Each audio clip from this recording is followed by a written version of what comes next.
नमस्कार, news room live आप देख रहे हैं। मैं आपके साथ सागर मिश्रा। एक बड़ी खबर, दिल्ली में पीएम मोदी के खिलाफ फिर लगे पोस्टर।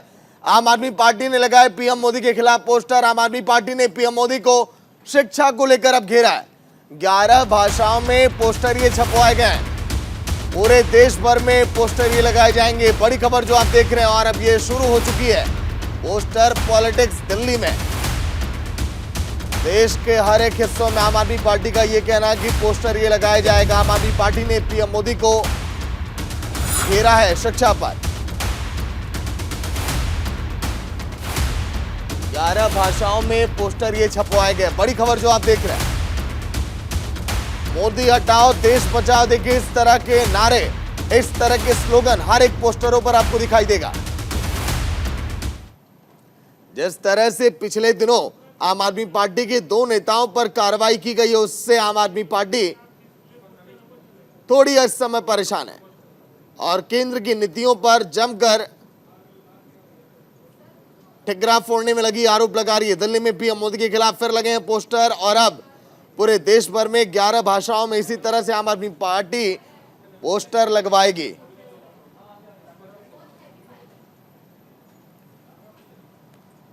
तो देखिए किस तरह से बंडलों की बंडल ये पोस्टर के छप चुके हैं, और अब पूरे देश भर में कई जगहों पर आप देखेंगे इस तरह के पोस्टर।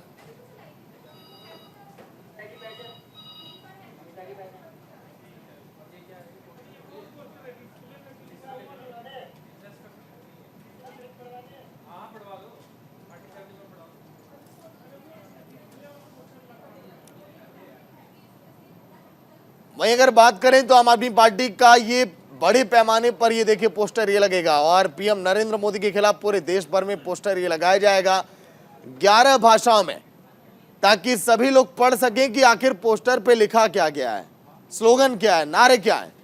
पीएम नरेंद्र मोदी के खिलाफ पूरे देश भर में ऐसे घूम घूम कर आम आदमी पार्टी प्रचार आज के दिन करने वाली है।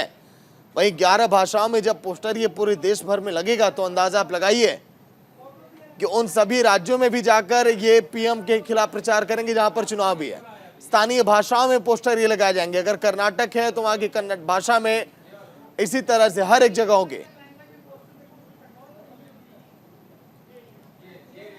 सहयोगी नमित त्यागी लाइव जुड़ गए हैं पूरी जानकारी के साथ। नमित, ताजा अपडेट क्या है? फिलहाल पोस्टर अभी लगाने की शुरुआत कहां से हुई है, और आम आदमी पार्टी का मकसद क्या है इस पोस्टर पॉलिटिक्स के जरिए? नमित, देखिए, दरअसल 23 मार्च को जो दिल्ली के जंतर मंतर पर कार्यक्रम हुआ था शहीदी दिवस के दिन, उस दिन आम आदमी पार्टी ने अपने इस अभियान की शुरुआत की थी, जिसको नारा दिया गया था मोदी हटाओ देश बचाओ। हालांकि इससे पहले भी दिल्ली के अंदर पोस्टर लगाए गए थे इस तरीके के, जिसमें 100 से ज़्यादा FIR दर्ज की गई थी। उसके बाद जंतर मंतर से जब आम आदमी पार्टी ने एक बड़ी शुरुआत की अभियान की, जिसमें खुद पंजाब के मुख्यमंत्री थे, दिल्ली के मुख्यमंत्री थे, इसके अलावा तमाम आम आदमी पार्टी के पूरे देश के अंदर से बड़े कार्यकर्ता मौजूद थे। उसी दिन जो दिल्ली के संयोजक है आम आदमी पार्टी के गोपाल राय, उन्होंने ऐलान किया था कि 30 मार्च को पूरे देश के अंदर जो आम आदमी पार्टी के लोग हैं और जो कार्यकर्ता है आम आदमी पार्टी के, वो मोदी हटाओ देश बचाओ का जो पोस्टर है वो पूरे देश के अंदर लगाएंगे। सीधे तौर पर आम आदमी पार्टी 2024 के इलेक्शन को दिमाग में रख के उनकी रणनीति चल रही है, क्योंकि अब पिछले अगर 6 महीनों की बात करें तो आम आदमी पार्टी ने सागर अपनी रणनीति पूरी तरीके से बदल दी है। जहां तमाम जो विपक्षी दल हैं वो सीधे तौर पर पीएम मोदी पर अटैक नहीं करते हैं, वहीं पिछले कुछ दिनों से चाहे अरविंद केजरीवाल की बात करें या फिर आम आदमी पार्टी के बड़े नेताओं की बात करें, वो सीधा प्रधानमंत्री नरेंद्र मोदी को टारगेट कर रहे हैं, यानी कि सीधे मोदी सरकार पर हमलावर हो रहे हैं। उसके पीछे 2 वजह हैं।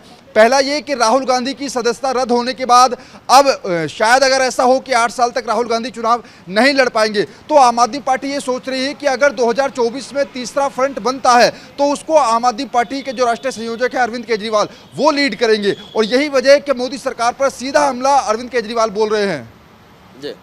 लेकिन नमित, अगर हम बात करें आम आदमी पार्टी के कार्यालय की बाहर की तस्वीर हम देख पा रहे हैं। हमारा पीएम पढ़ा लिखा होना चाहिए, इस तरह के नारे लगाए जा रहे हैं। पिछले कुछ दिनों से क्या ये बदले की राजनीति भी है क्या? अगर सिसोदिया और सत्येंद्र जैन पर कार्रवाई की गई तो पीएम मोदी को घेरना, बीजेपी को घेरना, फिर ये सब किया जा रहा है। नमित, देखिए बिल्कुल निश्चित तौर पर दो तरीके के पोस्टर आज पूरे देश में लगे हैं। पहला पोस्टर जो मोदी हटाओ देश बचाओ का है, दूसरा पोस्टर लगाया गया है कि क्या हमारे देश का पीएम पढ़ा लिखा होना चाहिए। और ये पोस्टर दिल्ली के अंदर भी कई जगह लगे हैं, क्योंकि अभी कल ही दिल्ली के जो विधानसभा के अंदर बजट का सेशन है माफी चाहूंगा, जो दिल्ली का बजट का सेशन है वो खत्म हुआ है। उसमें भी अरविंद केजरीवाल ने अपने संबोधन में कई बार इस बात का जिक्र किया कि प्रधानमंत्री, कई ऐसे शो हैं टीवी चैनल्स के भी और कई सार्वजनिक मंच है जहां पर ये कह केवल 12वीं पास हूं। तो प्रधानमंत्री ने सीधा मोदी पर अटैक किया और ये अच्छा, लेकिन नमित 100 लोगों पर एफआईआर जो दर्ज की गई है, क्या अभी और भी गिरफ्तारियां हो सकती हैं क्या? क्योंकि 6 लोग को गिरफ्तार भी किया जा चुका है। दिल्ली पुलिस भी हरकत में है इस पूरे मामले को लेकर। देखिए इसमें दो चीज़ें हैं, दो डिफरेंट हैं सागर, वो दरअसल मैं समझा दूं। क्योंकि पहले जो दिल्ली के अंदर पोस्टर लगे थे उस मामलों में 100 एफआईआर हुई थी, वहां पर कथित तौर पर ये पोस्टर लगाए गए थे, वहां पर आम आदमी पार्टी ने स्टार्टिंग में अपना नाम नहीं लिया था। उसके बाद पोस्टर वार शुरू हुआ तो दिल्ली बीजेपी की तरफ से भी अरविंद केजरीवाल के खिलाफ पोस्टर लगाए गए कि अगर दिल्ली को बचाना है तो केजरीवाल को हटाना है। और उसमें मनजिंदर सिंह सिरसा जो कि दिल्ली बीजेपी के नेता भी हैं, उनका नाम सीधा पोस्टर पर नीचे लिखा था। और आज जो पोस्टर लगाए गए हैं पूरी दिल्ली और पूरे देश के अंदर, वहां तो क्लैरिफाई आम आदमी पार्टी ने कर दिया है, कथित रूप में पोस्टर नहीं है, वो क्लियर कह दिया है कि आम आदमी पार्टी ने, हमने ये पोस्टर लगाए हैं। और आज दोपहर 12 बजे जो दिल्ली के संयोजक है और दिल्ली के कैबिनेट मंत्री हैं गोपाल राय, वो एक बड़ी प्रेस कॉन्फ्रेंस भी करेंगे और आम आदमी पार्टी का जो राष्ट्रीय कार्यालय है दिल्ली में पंडित दीनदयाल उपाध्याय मार्ग पर, वहां से इस पूरे अभियान की शुरुआत होगी। और सुबह हम जो पोस्टर देख रहे हैं, न केवल दिल्ली बल्कि अगर हम बंगाल की बात करें, जम्मू कश्मीर की बात करें, राजस्थान की बात करें, तमिलनाडु की बात करें, 3 दिन पहले ही मैंने गोपाल राय से बातचीत की थी। उन्होंने 11 भाषाओं में जो मोदी हटाओ देश बचाओ का नारा है, ये जो पोस्टर है वो लॉन्च किया था। देखिए नमित, बिल्कुल प्रेस कॉन्फ्रेंस पर सभी की नजर होगी कि क्या कहा जाता है आम आदमी पार्टी की तरफ से। शुक्रिया पूरी जानकारी के लिए। वहीं एक और बड़ी खबर, दिल्ली में कोरोना को लेकर अलर्ट। अब एक दिन में 300 से ज्यादा पॉजिटिव केस आ चुके हैं। स्वास्थ्य मंत्री सौरभ भारद्वाज ने इमरजेंसी मीटिंग बुला ली है। स्वास्थ्य अधिकारियों और विशेषज्ञ डॉक्टर से चर्चा की जाएगी। दिल्ली वाले कोरोना महामारी को लगभग भूल चुके थे, लेकिन कुछ दिनों से कोरोना संक्रमण के मामलों में लगातार बढ़ोतरी हुई है और सभी को चौंका दिया इस मामले ने। केजरीवाल सरकार एक बार फिर से कोरोना के खिलाफ एक्शन मोड में है और सीएम केजरीवाल के निर्देश पर स्वास्थ्य मंत्री सौरभ भारद्वाज ने कोरोना संक्रमण को लेकर एक मीटिंग बुलाई।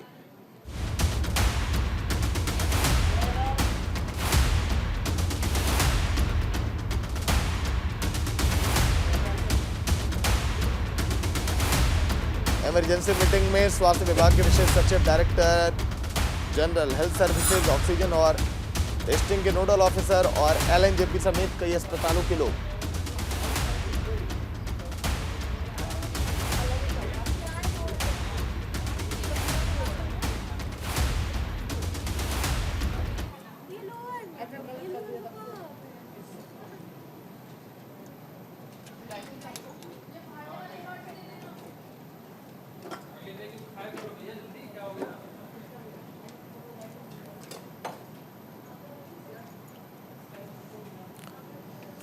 चलिए एक और बड़ी खबर, कोरोना के बढ़ते मामलों पर डब्ल्यूएचओ का अहम बयान। ओमिक्रॉन के कारण मामले बढ़ने लगे। ओमिक्रॉन के 800 प्लस लिनिएज मौजूद है। भारत में भी ओमिक्रॉन से मामले जो है बढ़ने लगे हैं। बड़ी खबर जो आप देख रहे हैं, ओमिक्रॉन के कारण मामले बढ़ने लगे हैं। ओमिक्रॉन के 800 प्लस लिनिएज मौजूद, भारत में भी ओमिक्रॉन से मामले बढ़े हैं, जिस तरह से जिक्र ये किया जा रहा है।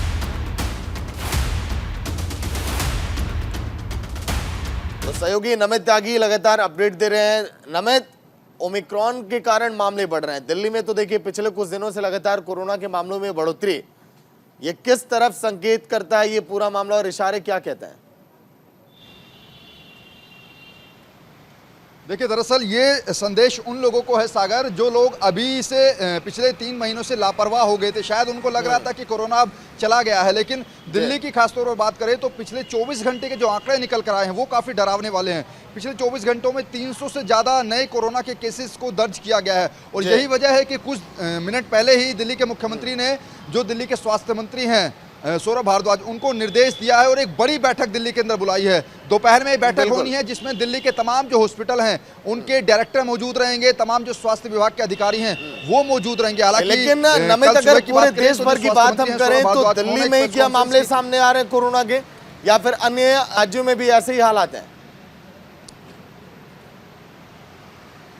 देखिए, कल जब सौरभ भारद्वाज ने प्रेस कॉन्फ्रेंस की थी, जो कि मौजूदा समय में दिल्ली के स्वास्थ्य मंत्री हैं, उन्होंने कहा था कि देश के 6 ऐसे राज्य हैं जहां पर कोविड के मामलों में तेजी आई है। उसमें से एक राज्य है दिल्ली, और उसके पीछे उन्होंने वजह बताई कि दिल्ली के अंदर सबसे ज़्यादा जो इंटरनेशनल यात्री होते हैं वो आते हैं, बाहर से लोग आते हैं। और इसको लेकर जो कई अस्पताल हैं, दिल्ली के बड़े अस्पताल, उनको स्वास्थ्य विभाग की तरफ से एडवाइजरी जारी की गई है कि जो अगर बाहर का कोई नागरिक, यानी कि विदेश का कोई नागरिक आपके यहाँ आता है तो उसको अलग से वार्ड में रखा जाए, उसके पहले कोरोना टेस्ट किया जाए। और दूसरी वजह ये, क्योंकि सबसे मेन बात यह है कि कोविड के जो पेशेंट है वो तो बड़े हैं, पिछले 24 घंटे में 300 नए पेशेंट आए हैं। यहाँ पर सबसे खतरे की बात यह है सागर की जो पॉजिटिविटी रेट है वो 13% को पार कर गया है। यानी कि ये सबसे बड़ी संकट की बात है कि अगर 100 लोगों का टेस्ट हो रहा है तो उसमें से 13 लोग पॉजिटिव पाए जा रहे हैं। ये सबसे बड़ी चिंता की बात है, क्योंकि अगर आने वाले समय में टेस्टिंग जो है वो बढ़ेगी तो शायद इसकी संक्रमण दर थोड़ी सी कम आए, जिस बात का जिक्र कल सौरभ भारद्वाज ने किया कि अभी दिल्ली के अंदर टेस्टिंग कम हो रही है। यही वजह है कि जो पॉजिटिविटी रेट है वो थोड़ा सा बढ़ रहा है। बिल्कुल, देखिए इमरजेंसी बैठक में आखिर अब फैसला क्या लिया जाता है दिल्ली वासियों के लिए भी देखने वाली बात होगी। शुक्रिया पूरी जानकारी के लिए। वहीं एक और बड़ी खबर महाराष्ट्र के औरंगाबाद से, छत्रपति संभाजी नगर में 2 गुटों में हिंसक झड़प, 2 समूहों में जमकर पथराव भी। आगजनी, मंदिर के बाहर झगड़ा हुआ था मामूली सी बात को लेकर और सांप्रदायिकता वहां पर। सांप्रदायिक हिंसा में उपद्रवियों ने माहौल बदल दिया, पुलिस की गाड़ियों को फूंक दिया। उपद्रवियों को पकड़ने के लिए 10 टीमें बनाई गई हैं।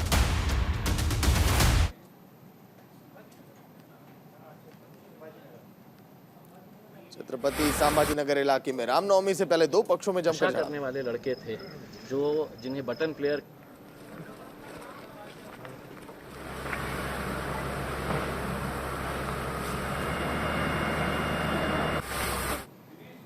वाले लड़के थे जो जिन्हें बटन प्लेयर कहते हैं, वो नशे की हालत के अंदर उन लोगों ने यहाँ पर एक आतंक मचाए थे।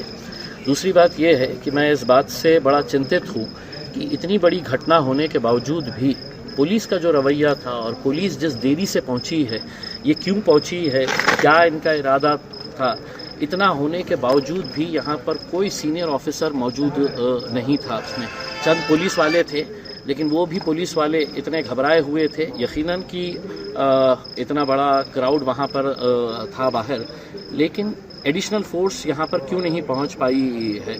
हम चाहेंगे कि इसकी डिटेल इंक्वायरी होनी चाहिए। छोटी सी अनबन को लेकर बड़ी संख्या में कुछ समाज कंटक लोग यहाँ इकट्ठा हो गए थे किराड़पुरा में, और यहाँ उन्होंने स्टोन पेल्टिंग करी है। कुछ पुलिस के वाहन भी उन्होंने जलाए हैं, कुछ प्राइवेट वाहन जलाए हैं। पुलिस ने इन सभी लोगों को बल का इस्तेमाल करके उनको यहाँ से निकाल दिया है। तो अभी यहाँ पूरी शांतता है। और आज दिन भर जो रामनवमी के निमित्त कार्यक्रम होने वाले हैं, उन सभी से मैं अपील करता हूँ कि आप शांति से उत्साह के साथ अपना कार्यक्रम सेलिब्रेट करिए। और पुलिस अपनी ओर से जो भी दंगाई थे, जो भी मिसचीफ करने वाले लोग थे, उन पर कड़क से कड़क कार्रवाई करेगी। तो चलिए एक और बड़ी खबर, महाराष्ट्र के जलगांव में हिंसक झड़प, पालकी यात्रा पर पथराव के बाद 2 गुटों में झड़प हो गई। हिंसा में 4 लोग जख्मी हैं। पुलिस ने 2 पर FIR भी दर्ज किया है। 45 लोग गिरफ्तार भी किए गए। छत्रपति संभाजी नगर के अलावा जलगांव में भी 2 गुटों में हिंसक झड़प हुई। एक पक्ष का आरोप है कि पालकी यात्रा पर पथराव ये किया गया, जबकि दूसरे पक्ष का ये कहना कि नमाज के दौरान मस्जिद के बाहर म्यूजिक ये बजाया गया। उसके बाद दोनों गुटों में हिंसक झड़प हो गई। पुलिस ने इस मामले में 2 FIR भी दर्ज किए। 45 लोगों को गिरफ्तार भी किया गया। फिलहाल इलाके में शांतिपूर्ण माहौल है।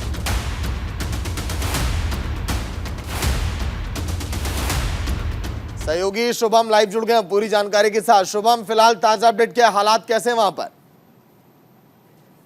बिल्कुल, देखिए सागर जी, जिस तरह से 2 घटना हुई, एक संभाजी नगर में, दूसरी जो है वो महाराष्ट्र के जलगांव जिले में हुई। संभाजी नगर की बात करें तो वहां पर 2 गुटों में झड़प हुई। उसके बाद उनके समर्थक में लोग इकट्ठा हुए, नारेबाजी हुई। उसके बाद हिंसा व सांप्रदायिक माहौल बन गया। उसके बाद कई गाड़ियां फूंकी गई, तकरीबन 20 गाड़ियां जो है वहां पर फूंकी गई। सबसे ज्यादातर गाड़ियां जो है वो पुलिस की ही पाई गई। इसके बाद अब पुलिस ने 10 अलग-अलग टीमें बनाई हैं और बदमाशों को पकड़ने के लिए आज जुट चुकी है। देखिए पूरे माहौल में एक अलग पूरे इलाके में एक अलग माहौल बन चुका था। खुद सांसद इम्तियाज जलील वो कह रहे हैं कि ऐसे नहीं होनी चाहिए घटना। खुद एसपी लेवल के जो अधिकारी हैं वो इस मामले की अब जांच करें। दूसरी अगर बात करें तो जलगांव में नमाज के बाहर म्यूजिक बजाने को लेकर झड़प हुई है, इसमें हिंसा हुई। तो उसके बाद 45 लोगों को गिरफ्तार किया है, जबकि 2 लोगों के ऊपर एफआईआर जो है वो दर्ज की गई है। ये 2 घटना बीती रात, क्योंकि आज रामनवमी है तो ऐसे में जश्न मनाने के लिए लोग इकट्ठा होते हैं। तो ऐसे में ये घटना अगर संभाजी नगर की बात करें तो 12:30 बजे के करीब हुई, जहां पर रामनवमी मनाने के लिए ही ये पूरा मामला जो है बिगड़ा। दूसरी अगर जलगांव जिले की बात करें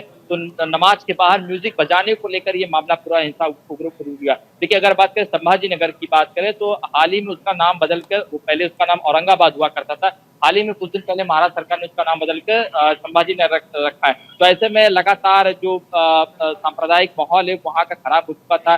जो मुस्लिम पक्ष के लोग हैं वो लगातार विरोध कर रहे थे कि औरंगाबाद ही नाम लेना चाहिए, लेकिन जो हिंदू पक्ष के लोग हैं वो कह रहे हैं कि नहीं, संभाजी नगर नाम ठीक है। तो ऐसे में ये विवाद भी बहुत तूल ही पकड़ा था। इसमें से ऐसी जो घटना सामने आई, कहीं न कहीं पूरे जिले में एक बड़ी जो है खराब माहौल करने के लिए इस तरह से जो दो गुटों का सामने आना, मारपीट करना, उसके बाद पुलिस की गाड़ियां जला देना, ये कहीं न कहीं हिंसा का रूप जो है वो ये तस्वीरें दिखाती हैं कि हिंसा के रूप धारण कर सकते हैं। लेकिन उसके पहले पुलिस ने स्थिति नियंत्रित कर कंट्रोल कर लिया। शुभम, हालात जल्द से जल्द सामान्य हो, ये हम भी चाहेंगे। बहुत बहुत शुक्रिया पूरी जानकारी के लिए। तस्वीरें आपको हम दिखा रहे हैं, हिंसक झड़प की 2 तस्वीरें आपकी टीवी स्क्रीन पर होंगी। फिलहाल देखिए महाराष्ट्र के जलगांव में भी हिंसक झड़प, पालकी यात्रा पर पथराव। वहीं देखिए पहले संभाजी नगर की तस्वीर, फिर उसके बाद जलगांव की तस्वीर, दोनों जगहों पर हिंसक झड़प हुई और हालात अभी भी थोड़े से तनावपूर्ण हैं।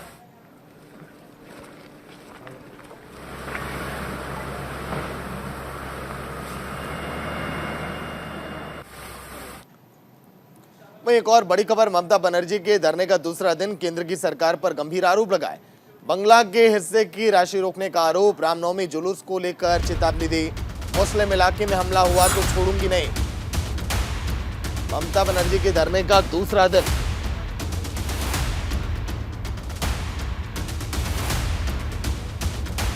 ममता बनर्जी ने कहा कि अगर मुस्लिम इलाके में हमला हो गया तो फिर छोड़ूंगी नहीं मैं।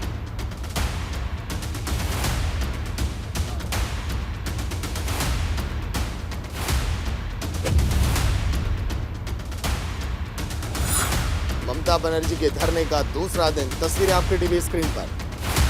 केंद्र पर भी कई गंभीर आरोप लगाए बंगाल की सीएम ममता बनर्जी ने।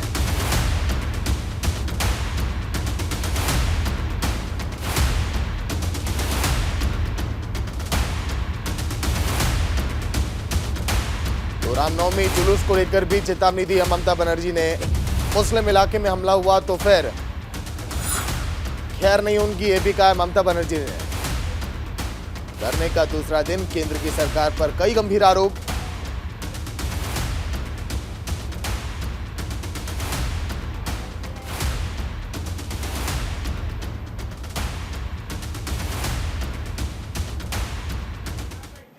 वहीं दिलीप घोष ने ममता बनर्जी पर निशाना भी साधा है। गंगा आरती कर ममता ने हिंदुओं के लिए नकली प्रेम दिखाया, ये कहना दिलीप घोष का।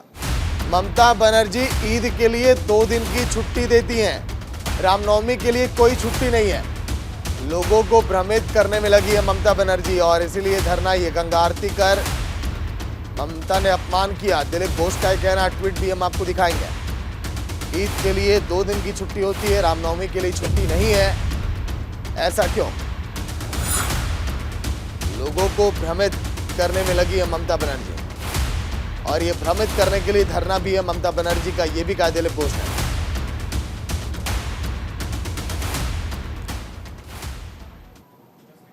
वहीं निकाय चुनाव से जुड़ी एक बड़ी खबर, आरक्षण पर अध्यादेश को राज्यपाल की मंजूरी, कैबिनेट की बैठक में पास हुआ था आरक्षण अध्यादेश।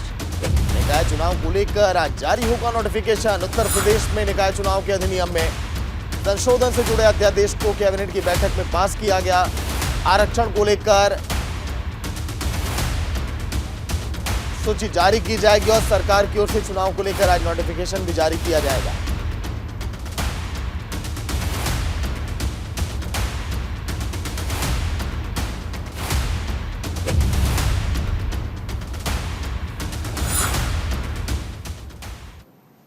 चलिए एक और बड़ी खबर, जम्मू कश्मीर में बड़ा विस्फोट हुआ। कठुआ में बीती रात बम धमाका, बम निरोधक दस्ते ने इकट्ठे किए नमूने। अब इलाके में सर्च ऑपरेशन जारी है पुलिस का।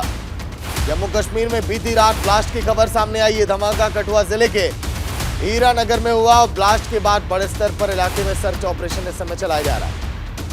कठुआ के एसएसपी शिवदेव सिंह की अगुवाई में पुलिस की टीम मौके पर पहुंची है। अच्छी बात यह है कि इस धमाके में किसी के हताहत होने की खबर सामने नहीं आई। एसएसपी ने बताया कि तलाशी अभियान इस समय जारी है पूरे इलाके में। सुबह से ही सर्च ऑपरेशन वहां पर चलाया जा रहा है।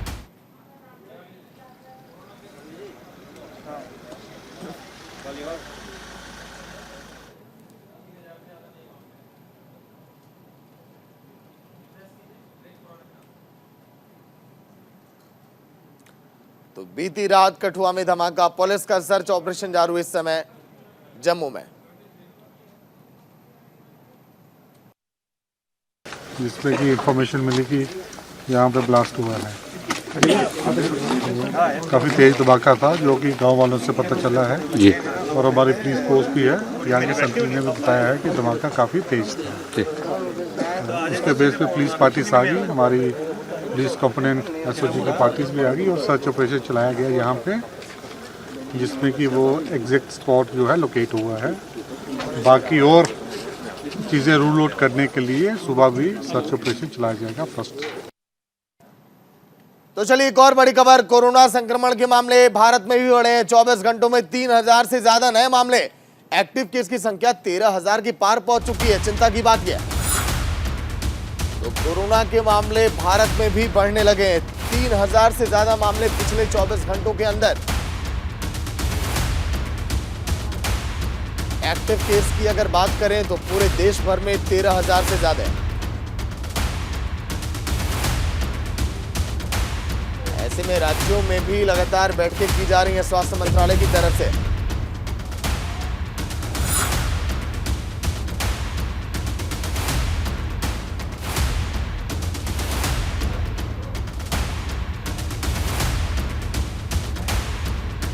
चौबीस घंटों में 3000 से ज्यादा नए मामले। टेस्टिंग का दायरा अब बढ़ाया जाना चाहिए। कई राज्यों में टेस्टिंग की भी जा रही है। कहा यह भी जा रहा है कि 100 लोगों की अगर जांच की जा रही है तो 13 लोग, तो ये भी देखा जा रहा है 3016 मामले सामने आए पिछले 24 घंटों में। एक्टिव केस 13,000 से भी ज्यादा है।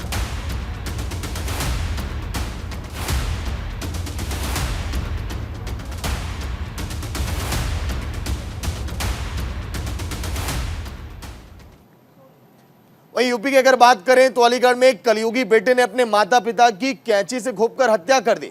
मौके पर पहुंची पुलिस ने शव को पोस्टमार्टम के लिए भेज दिया और आरोपी बेटे को पुलिस ने गिरफ्तार कर लिया। पूछताछ अब शुरू कर दी। पूछताछ के बाद ये पता चला कि आरोपी का अपने मां बाप से कई दिनों से अनबन और झगड़ा भी चल रहा था। घटना को अंजाम दिया गया। पूरा मामला क्वारसी इलाके का बताया जा रहा है।